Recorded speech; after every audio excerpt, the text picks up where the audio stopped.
Looking for a backyard project this spring you can get the kids involved with? I'm Danny Lipford with tips for today's homeowner. Kids love to help with home improvement projects, but it's often a challenge finding something that will catch their attention and suit their skills. So try this one for size. Make your own customized stepping stones for a pathway or garden decoration. First, you'll need a form, and the top 2 or 3 inches of an old 5-gallon bucket works great. Once you cut it smoothly away from the rest of the bucket, you're ready to mix up some ordinary bagged concrete. When it's thoroughly mixed, pour it into the form, scraping off the excess flush with the top of the form. As the concrete sets up, the kids can decorate it with handprints, polished stones, or do some custom engraving with a stick. When it's dry, you have a stepping stone and a family keepsake. I'm Danny Lipford with tips for today's homeowner.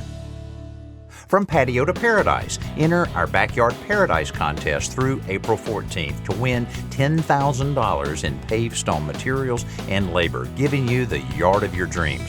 Go to todayshomeowner.com/contest and tell us why you need a Backyard Paradise makeover.